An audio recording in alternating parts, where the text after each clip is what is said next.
अस्सलाम वालेकुम, welcome to वाइनी classroom. और आज की इस क्लास में हम लोग यूनिटरी ऑपरेटर्स के बारे में पढ़ने वाले हैं। हमारे इस कोर्स का टाइटल है object oriented programming CS 304 lecture number 21। सबसे पहले हमारे पास है introduction to unitary operator in C++ की यूनिटरी ऑपरेटर बेसिकली होते क्या है। आप लोगों को मालूम है कि जो हमारे पास ऑपरेटर्स होते हैं वो दो तरह के होते हैं, यानी कि दो टाइप्स के ऑपरेटर्स पाए जाते हैं। एक बाइनरी ऑपरेटर होते हैं, एक यूनिटरी ऑपरेटर होता है। जो बाइनरी ऑपरेटर होता है वो दो ऑपरेंड्स पर काम करता है, जबकि जो यूनिटरी ऑपरेटर होता है वो सिंगल ऑपरेंड पे काम करता है। Unitary operators are operators that act on a single operand to produce a result. जो सिंगल ऑपरेंड पे काम करें। ऑपरेंड किसको कहते हैं? बेसिकली वो वेरिएबल या कोई वैल्यू जो कि ऑपरेटर के साथ लिखी जाए उसको ऑपरेंड बोलते हैं। Two common unitary operators are increment and decrement operator. दो तरह के वो कह रहा है कॉमन हमारे पास ऑपरेटर्स इस्तेमाल होते हैं, जो कि इंक्रीमेंट और डिक्रीमेंट है, ये यूनिटरी ऑपरेटर्स हैं। अब इनकी भी आगे मजीद दो तरह से इनकी शक्लें हैं, एक पोस्ट फिक्स है और एक प्री फिक्स है। जो पोस्ट फिक्स है इसके अंदर क्या होता है? बेसिकली जो आपका वेरिएबल होता है या ऑपरेंड होता है, जो आपका वेरिएबल होता है या ऑपरेंड होता है वो पहले आता है और उसके बाद आपका ऑपरेटर आता है, यानी कि इंक्रीमेंट या डिक्रीमेंट में से। प्री फिक्स में क्या होता है कि जो आपका ऑपरेटर होता है यानी कि इंक्रीमेंट और डिक्रीमेंट होता है, ये पहले आता है और बाद में वेरिएबल या ऑपरेंड आता है। पोस्ट इंक्रीमेंट और पोस्ट डिक्रीमेंट का सबसे पहले देख लेते हैं कि इन दोनों में क्या चीज आती है। सबसे पहले हम लोग पोस्ट इंक्रीमेंट और पोस्ट डिक्रीमेंट का देख लेते हैं। पोस्ट इंक्रीमेंट में इसका सिंटैक्स है, सबसे पहले वेरिएबल और फिर इंक्रीमेंट ऑपरेटर आएगा। Increments the variable values but return the original value. कहते हैं कि जो पोस्ट इंक्रीमेंट है ये आपके पास वेरिएबल की वैल्यू को बढ़ाता तो है, लेकिन जब आप उसको बढ़ाने के दौरान प्रिंट करेंगे तो सबसे पहले ये ओरिजिनल वैल्यू ही प्रिंट करेगा। सिमिलरली जो पोस्ट डिक्रीमेंट है ये भी ऐसे करेगा, ये डिक्रीज तो करेगा वैल्यू को लेकिन रिटर्न आपको ओरिजिनल वैल्यू ही करेगा, यानी कि जब आप इसको ड्यूरिंग एग्जीक्यूशन डिक्रीज करवा रहे होंगे लेकिन आपको ये वैल्यू पहले वाले ही मिलेगी। नीचे कोड देखें, आपके पास दो वेरिएबल्स हैं x एंड y। x के अंदर वैल्यू है 1, y के अंदर वैल्यू है 2। अब यहाँ पर देखें लाइन नंबर 2 में तो y वेरिएबल को इंक्रीमेंट करवाया गया है, यानी कि y के अंदर जो वैल्यू है 2 उसके अंदर 1 ऐड करवाया गया। इंक्रीमेंट का ऑपरेटर का मतलब है 1 ऐड करवाना। 2 + 1 करेंगे तो वो 3 आउटपुट होना चाहिए, लेकिन यहाँ देखें तो आउटपुट आ रहा है हमारे पास 2। ऐसा क्यों हो रहा है? क्योंकि आपका पहला वेरिएबल प्रिंट हो रहा है देन इंक्रीमेंट हो रहा है, दैट्स व्हाई यहाँ 2 आ रहा है। लेकिन इन केस अब देखें ना, अब ये जैसे भी प्रिंट हुआ उसके बाद इंक्रीमेंट हुआ होगा ये मेमोरी में, तो ये मेमोरी में तो जाके 3 स्टोर हुआ होगा, लेकिन उससे पहले स्टोर होने से पहले हमने क्योंकि प्रिंट करवा लिया था, दैट्स व्हाई यहाँ 2 लिखा हुआ आ रहा है। तो दूसरी मरतबा जैसे आप y प्रिंट करवाएंगे तब आपको ये 3 देखने को मिलेगा क्योंकि इंक्रीमेंट हो चुका था। इसी तरह डिक्रीमेंट में भी यहाँ पर जहाँ प्लस प्लस आ रहा है यहाँ माइनस माइनस कर देंगे, नथिंग मोर देन दैट। अच्छा, एक इसके अंदर एज केस है पोस्ट इंक्रीमेंट में। ये बेसिकली ये प्रॉब्लम आती है कि अगर आप दो ऑपरेटर एक साथ लगाना चाहिए, जैसे यहाँ पर इन्होंने किया हुआ है लाइन नंबर 6 में कि y की वैल्यू को प्लस प्लस फिर अगेन प्लस प्लस किया हुआ है, तब देखे तो कह रहा है कि ये एरर शो करेगा, ये आंसर शो नहीं करेगा। ऐसा नहीं होगा कि y की वैल्यू में 4 हो जाएगा, राइट? तो ये एरर हो जाएगा। क्यों? कहता है कि जो पोस्ट इंक्रीमेंट है आप सिर्फ उसको एक मरतबा ही इस्तेमाल कर सकते हो, तो ये आपके MCQs के लिए इंपॉर्टेंट है। सिमिलरली एक दूसरी प्रॉब्लम है जो कि है कि आप लेफ्ट साइड पे अगर पोस्ट इंक्रीमेंट हो तब आप उसको वैल्यू असाइन भी नहीं कर सकते, यानी कि आप लोग y के अंदर वैल्यू को असाइन नहीं कर सकते। इस तरह से भी ये एरर शो करेगा कि not assign to incremented variable. लेकिन ये प्रॉब्लम नेक्स्ट वाले में दूर हो जाती है। लेकिन सबसे पहले हम इसका सिनेरियो देखते हैं, काम कैसे करते हैं। ये है basically pre increment and pre decrement. ये था पोस्ट इंक्रीमेंट और पोस्ट डिक्रीमेंट, ये है प्री इंक्रीमेंट और प्री डिक्रीमेंट। इनके अंदर देखें तो सबसे पहले आपका ऑपरेटर लिखा जाता है, यानी कि इंक्रीमेंट या डिक्रीमेंट में से कुछ चीज आएगी, उसके बाद वेरिएबल लिखा जाता है। प्री इंक्रीमेंट का मतलब है कि आप इंक्रीमेंट ऑपरेटर के साथ काम कर रहे हैं, प्री डिक्रीमेंट का मतलब है कि आप डिक्रीमेंट ऑपरेटर के साथ काम कर रहे हैं। इनमें क्या होगा कि सबसे पहले वेरिएबल की वैल्यू को इंक्रीज किया जाएगा, देन उनको प्रिंट किया जाएगा। यहाँ एग्जाम्पल में देखें तो y की वैल्यू है 2 और y के अंदर देखें तो इंक्रीमेंट करवा के इसको प्रिंट करवाया जाता है। तो यहाँ पर देखें तो इसको 3 आउटपुट नजर आ रहा है, क्योंकि पहले इंक्रीमेंट हो रहा है y के अंदर जो 2 को 3 कर दे रहा है और उसके बाद प्रिंट हो रहा है, तो दैट वाज हमें 3 जो है वो देखने को मिल रहा है एज अ आउटपुट। सिमिलरली अगर हम दोबारा से y को प्रिंट करवाएंगे तब भी हमें 3 देखने को मिलेगा, क्योंकि मेमोरी पहले ही अपडेट हो चुकी थी। अब दूसरा जो एच के पोस्ट में देखा था हमने, पोस्ट इंक्रीमेंट और पोस्ट डिक्रीमेंट में, यहाँ वैसा सिनेरियो नहीं होता। यहाँ पर यह है कि आप मल्टीपल्स टाइम प्री इंक्रीमेंट या प्री डिक्रीमेंट कर सकते हैं। तो यहाँ देखें तो y से पहले उन्हें 2 दफ़ा इंक्रीमेंट ऑपरेटर इस्तेमाल किया तो उसने आउटपुट दिया है 4। लेकिन पिछले केस में वो यहाँ एरर दे रहा था कि आप मल्टीपल टाइम पोस्ट इंक्रीमेंट इस्तेमाल नहीं कर सकते, लेकिन यहाँ पर वो आउटपुट देगा। सिमिलरली जो असाइनमेंट ऑपरेटर का भी एरर था पोस्ट इंक्रीमेंट में, वो यहाँ पर रिजॉल्व हो जाएगा। यहाँ पर क्या हो रहा है कि x की वैल्यू को असाइन किया जा रहा है y को, चाहे उसके साथ इंक्रीमेंट ऑपरेटर है, डिक्रीमेंट ऑपरेटर है, उसको इससे कोई फ़र्क नहीं होगा। जो x के अंदर वैल्यू पड़ी होगी, क्योंकि आपको पता है असाइनमेंट ऑपरेटर करता गया है और बेसिकली राइट साइड पे जो वैल्यू होती है उसको उठा के लेफ्ट साइड में असाइन कर देता है। तो राइट साइड पे x की वैल्यू, तो x के अंदर वैल्यू है 2, तो y की भी वैल्यू हो जाएगी 2, तो इसलिए आउटपुट आपको देखने को मिलेगा 2। क्लियर हो गया। नेक्स्ट बढ़ते हैं ऑपरेटर ओवरलोडिंग इन C++। ये तो काफ़ी कॉमन है, हर लेक्चर में कभी ना कभी ऑपरेटर ओवरलोडिंग आया ही होता है, लेकिन इस दफ़ा जो ऑपरेटर ओवरलोडिंग है वो है यूनरी ऑपरेटर ओवरलोडिंग, तो जिसमें हम इंक्रीमेंट ऑपरेटर को ओवरलोड करके देखेंगे। So operator overloading allow custom behaviour for operation when used with user defined data type like classes. अब ये कम्प्लेक्स नाम से क्लासेस, हर लेक्चर में हमें इसको देखना पड़ता है। दो तरह के इसमें वेरिएबल होता है, रियल और इमेजिनरी, क्योंकि कम्प्लेक्स नंबर डिपेंड करता है रियल और इमेजिनरी पार्ट पर। लेकिन इंक्रीमेंट या डिक्रीमेंट हो सकता है सिर्फ और सिर्फ रियल पार्ट पर, तो हम इसमें से एक्सट्रैक्ट कर सकते हैं रियल पार्ट को और उसको इंक्रीमेंट या डिक्रीमेंट कर सकते हैं, लेकिन हम उसको ऐसे प्लस प्लस से इंक्रीमेंट कर ही नहीं सकते, तो हमें ज़ाहिर ओवरलोड करना पड़ेगा। ओवरलोड का क्या सिंटैक्स है? कम्प्लेक्स ऑपरेटर कीवर्ड है, जिस ऑपरेटर को ओवरलोड करना है वो लिखेंगे, पैरेंथेसिस लगाएंगे और नेक्स्ट क्लास के बाहर उसको हम डिफाइन कर लेंगे। तो डिफाइन करने का भी तरीका कि सबसे पहले जिस क्लास का नाम है वो क्लास का नाम यानी कि एज अ डाटा टाइप, फिर उसकी डाटा टाइप और स्कोप रेजोल्यूशन ऑपरेटर ये स्पेसिफाई कर रहा है कि यहाँ जो आगे इंक्रीमेंट ऑपरेटर इस्तेमाल होने वाला है वो बेसिकली कम्प्लेक्स क्लास से रिलेट कर रहा है। और लास्ट में हम क्या करेंगे, उसी कम्प्लेक्स क्लास के अंदर जो हमारे पास ये रियल वाला एक वेरिएबल या बना हुआ था, इसको एक्सेस करके इसके अंदर एक ऐड कर दे रहे हैं और इसी वैल्यू को रिटर्न कर रहे हैं। दिस आपको पता है जो करंट वैल्यू थी उसको रिटर्न कर देता है।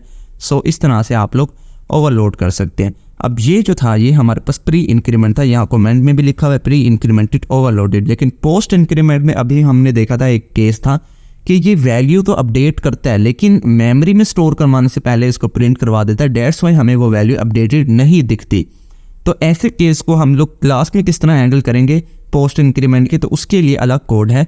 So post increment overload require a dummy integer parameter. कहते हैं कि इसके अंदर सबसे पहले तो आपको एक डमी इंटीजर पैरामीटर चाहिए होगा जिसकी मदद से आप लोग वैल्यू को पास करेंगे to distinguish it from pre increment, ताकि हम लोग इसको प्री इंक्रीमेंट से सेपरेट कर सके।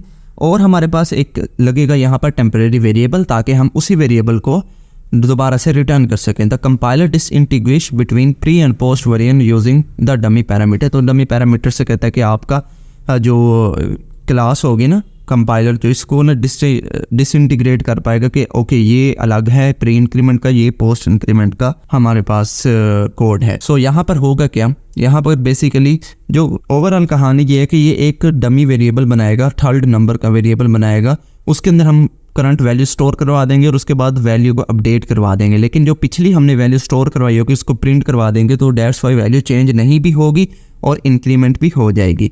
तो यहाँ तक तो सिंटैक्स सेम आ रहा है जो हमने पिछली क्लास में देखा था कि कम्प्लेक्स नाम से क्लास और ऑपरेटर का कीवर्ड रोड प्लस प्लस, बस फर्क आ रहा है यहाँ पर पैरामीटर ऐड होगा जो कि डमी पैरामीटर की बात की गई थी, ताकि ये डिसइंटीग्विश कर पाए कि आपका पोस्ट इंक्रीमेंट कौन सा और प्री इंक्रीमेंट कौन सा है। यहाँ देखें डेफिनेशन में, तो डेफिनेशन में बेसिकली जो कोड अंदर लिखा हुआ है इसके अंदर देखें तो ये टेम्प नाम से एक वेरिएबल या ऑब्जेक्ट यानी बनाया गया है जिसके अंदर करंट वैल्यू पास की गई है। दिस है आपको पता है ये करंट वैल्यू को रिप्रेजेंट करता है, तो टेम्परेरी वेरिएबल में करंटली जो स्टोर्ड वैल्यू होगी वो पास हो गई होगी।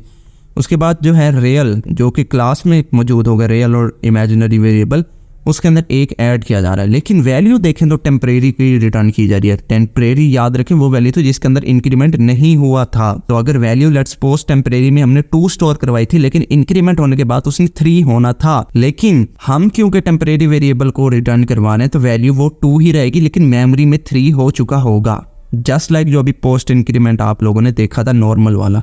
क्लियर। नेक्स्ट आ जाए type of conversion in C++। तो दो तरह की कन्वर्जन होती है, एक इम्प्लिसिट कन्वर्जन और एक एक्सप्लिसिट कन्वर्जन। जो इम्प्लिसिट कन्वर्जन होती है वो ये कन्वर्जन होती है कि जो आपका कंपाइलर ऑटोमेटिकली करता है आपसे आपके बगैर डिफाइन किए ही। जो एक्सप्लिसिट कन्वर्जन होती है वो कन्वर्जन होती है जो आप बताते हो कंपाइलर को कि इस तरह से कन्वर्जन करनी है। जैसे कि यहाँ पर देखिए मेरे पास एक नंबर है जो कि फ्लोटिंग पॉइंट में आपको दिख रहा है, यानी कि पॉइंट वाले वैल्यू में दिख रहा है। लेकिन अगर आप इसकी डेटा टाइप देखें तो वो एक इंटीजर है। तो ऐसा कभी भी नहीं होगा कि फ्लोटिंग पॉइंट डेटा कभी भी इंटीजर वेरिएबल में जाकर स्टोर हो। तो वो होगा क्या कि यहाँ पर जो फ्लोटिंग पॉइंट वाला डेटा ये इंटीजर में कन्वर्ट हो जाएगा। लेकिन कैसे होगा ये कि जो इसका इंटीजर वाला पार्ट होगा ये वाला, ये स्टोर हो जाएगा इंटीजर में, लेकिन जो पॉइंट के बाद वाली रकम है ये स्किप हो जाएगी। तो फ्लोट टू इंटीजर ये जो होती है ये इम्प्लिसिट कन्वर्जन होती है।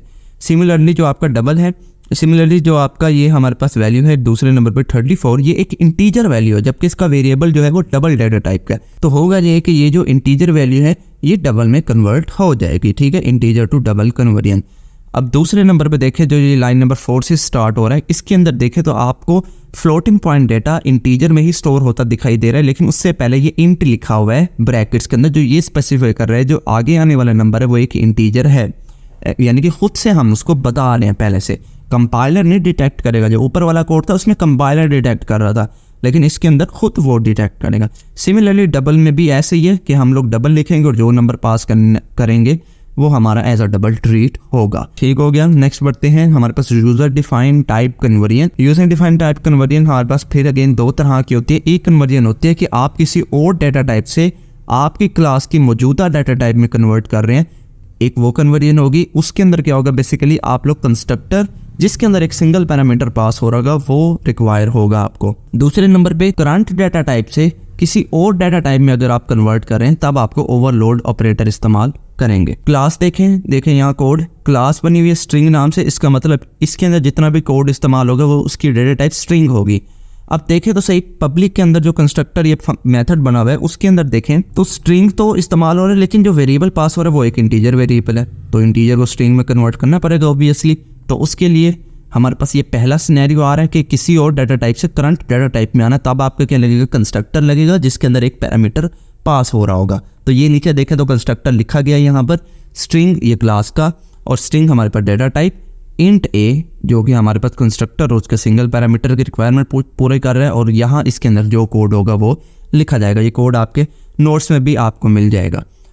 उसके बाद देखें यहाँ पर ये हमारे पास दूसरा केस है कि किसी अपनी डाटा टाइप से किसी और डाटा टाइप में जंप करना है, तब हम क्या करेंगे, तब करेंगे क्या, ऑपरेटर ओवरलोड करेंगे। सो ये स्ट्रिंग टाइप का डेटा है लेकिन हम इसको करैक्टर में कन्वर्ट कर रहे हैं, अपनी डाटा टाइप से किसी और की डाटा टाइप में जा रहे हैं, तब हम लोगों ने देखा तो ऑपरेटर ओवरलोड का जो सिंटैक्स होता है वो हमने इस्तेमाल करके यहाँ पर देखा है। नेक्स्ट आ जाए drawback of implicit type conversion. कहता है कि जो ऑटोमेटिक कन्वर्जन होती है जिसको आप इम्प्लिसिट कन्वर्जन कहते हो, ये इसके अंदर कुछ अनइंटेंडेड बिहेवियर होते हैं। तो वो अनइंटेंडेड बिहेवियर से बचने के लिए, अनइंटेंडेड बिहेवियर होते क्या हैं बेसिकली कि आपने लेट्स सपोज की स्ट्रिंग स्टोर की, लेकिन बाय चांस वो स्ट्रिंग जो थी वो एक कैरेक्टर की थी। तो एक कैरेक्टर कंपाइलर की नज़र में कैरेक्टर डाटा टाइप होती है, तो कैरेक्टर डाटा टाइप की क्या हो सकती है, वो वैल्यू हो सकती है। तो वो बजाय स्ट्रिंग प्रिंट करवाने के वो वैल्यू प्रिंट करवा दे, यानी कि नंबर प्रिंट करवा दे। तो ये ड्रॉबैक है। जैसे कि यहाँ पर देखें स्ट्रिंग एस एक बनाया गया है वेरिएबल जिसके अंदर ए स्टोर करवाया गया। अब ये हमने तो एज स्ट्रिंग पास किया, लेकिन कंपाइलर क्या करेगा, वो कहेगा कि यार ये तो एक ही कैरेक्टर है, तो हो सकता है ये कैरेक्टर हो, तो वो इसको कैरेक्टर कंसीडर करते हुए एक ही वैल्यू स्टोर करा देगा। तो एक ही वैल्यू जो आस्की में होती है वो थी 65, तो जब भी आप इस एस को प्रिंट करवाएंगे तो आपको 65 देखने को मिलेगा। तो ये प्रॉब्लम है। तो इस प्रॉब्लम से बचने के लिए करें क्या, आप सिर्फ एक्सप्लिसिट का कीवर्ड इस्तेमाल कर देंगे अपनी कन्वर्जन से पहले। तो यहाँ देखिए जैसे क्लास बनाई उसके अंदर जो आपको ये दिख रहा है, इसके अंदर देखें तो एक्सप्लिसिट कीवर्ड लगाए गए और आगे हमारा सारा कोड सेम ही रहेगा, सिंपल एक कीवर्ड लगाएंगे। उसके बाद है operator overloading for type conversion. तो ऑपरेटर ओवरलोड कैसे करना है, तो इसका भी एक ही लाइन का सिंटैक्स है कि overloading the conversion operator allow user defined data type to be converted to basic data type के। यूजर डिफाइंड डाटा टाइप से बेसिक डाटा टाइप में आना है, तब आप क्या करेंगे, तब आप सिंपल ये जो पहली लाइन में मैंने सिंटैक्स लिखा गया है इसको याद करें कि जो आपकी करंट डाटा टाइप है यानी कि टाइप 1 है वो लिखेंगे स्कोप रेजोल्यूशन ऑपरेटर, जिसको रेशो वाला सिंबल आप लोग जानते हैं। उसके बाद ऑपरेटर प्लस जो हमारा कीवर्ड है वो आएगा, और टाइप 2 जिसमें आप कन्वर्ट करना चाहते हो। जैसे कि स्ट्रिंग से हम लोग इंटीजर में अगर कन्वर्ट कर रहे हैं तो यहाँ स्ट्रिंग आ जाएगा और यहाँ पर इंटीजर आ जाएगा। अब जैसे देखें ये मेरे पास क्लास एक बनी हुई होगी जिसके अंदर एक आपको ऑपरेटर दिख रहा है, इसी को हम लोग अगर स्ट्रिंग से किस में ले जाएं, इंटीजर में, तो कैसे करेंगे, उसका लाइन नंबर 8 से देखें तो मेथड लिखा गया है। इसी सिंटैक्स को फॉलो करते हुए स्ट्रिंग यानी कि जो हमारी टाइप 1 थी वो लिखा, स्कोप रेजोल्यूशन ऑपरेटर, यहाँ पर भी स्कोप रेजोल्यूशन ऑपरेटर, ऑपरेटर का कीवर्ड टाइप 2 किस टाइप में कन्वर्ट कर रहे हैं बच्चों, इंटीजर में कन्वर्ट कर रहे हैं तो इंट आ जाएगी और उसके नीचे हमारा कोड है वो आ जाएगा, राइट। नेक्स्ट आ जाए avoiding drawback in operator overloading. Operator overloading में भी कह रहे हैं कुछ ड्रॉबैक्स हैं, उनको किस तरह से हैंडल करते हैं। तो to avoid unintended conversion, avoid using conversion operators and use separate function for the type conversion. कहते हैं कि आप लोग बजाय इसके कि एक ही कन्वर्जन, एक ही क्लास के अंदर कन्वर्जन ऑपरेटर और सारा कुछ करते रहे, आप लोग अलग से मेथड बनवाए टाइप कन्वर्जन का और उसके अंदर आप लोग ये चीज़ें करें। तो वो कैसे होगा, यहाँ पर देखें, ये जो लाइन नंबर 4 तक है ये तो वही कोड है जो अभी तक देखते आ रहे हैं। लाइन नंबर 6 से देखें जो हमारे समझने के, तो ये एक अलग आपको मेथड दिख रहा है जिसकी डाटा टाइप इंट है। ये वही मेथड है कि जो स्ट्रिंग को इंटीजर में कन्वर्ट कर रहा है। तो डाटा टाइप रिटर्न टाइप हमारा क्योंकि रिजल्ट जाना है इंटीजर में, तो इसलिए इसकी डाटा टाइप रखी, रिटर्न टाइप रखी इंटीजर। स्ट्रिंग क्योंकि मेरी इस क्लास का डाटा टाइप है वो आया है, स्कोप रेजोल्यूशन ऑपरेटर, और ये हमने फंक्शन का नाम रख दिया जो यहाँ पर आया है। देखने एज इंट और एज इंट सेम नाम रखेंगे, जहाँ चेंज करेंगे तो यहाँ पर भी चेंज करेंगे। उसके बाद रिटर्न कर रहा है ये सिर्फ ए टॉय बफर पॉइंटर। अब ये जो ए टॉय ये एक बिल्ट इन फंक्शन है जो कि स्ट्रिंग को कन्वर्ट करता है इंटीजर में, राइट, बस, और इसका कोई काम नहीं है। यानी कि हमें कोड नहीं लिखना पड़ेगा कि यहाँ पर जैसे स्ट्रिंग को यहाँ पर भी इंटीजर में कन्वर्ट कर रहे तो यहाँ पर हम कस्टम कोड लिखते, उसकी जगह आपका एक बना बनाया फंक्शन है ए टॉय नाम से, आप इसको यूज़ करेंगे, स्ट्रिंग जो है वो इंटीजर में कन्वर्ट हो जाएगी। नेक्स्ट आ जाए, बस ख़त्म हो गया हमारा लेक्चर। कंक्लूजन है कि हमने इस लेक्चर में पढ़ा क्या, यूनिटरी ऑपरेटर पढ़ा जिसके अंदर इंक्रीमेंट डिक्रीमेंट, इसके हमने आगे देखे post increment, pre increment positions थी इसकी। नेक्स्ट हमने पढ़ा ऑपरेटर ओवरलोडिंग, उसके अंदर हमने हैंडल करके देखा कस्टम डाटा टाइप्स को, तमाम चीज़ें। फिर हमने पढ़ा एक्सप्लिसिट टाइप्स कन्वर्जन और उसके बारे में सारा कुछ पढ़ लिया। सो आई होप आपको ये लेक्चर पसंद आएगा। अगर पसंद आए तो इस वीडियो को लाइक कर दे, अगर चैनल पर न्यू है तो चैनल को भी सब्सक्राइब कर दें। मिलते हैं किसी नेक्स्ट वीडियो में, तब तक के लिए अल्लाह हाफिज़।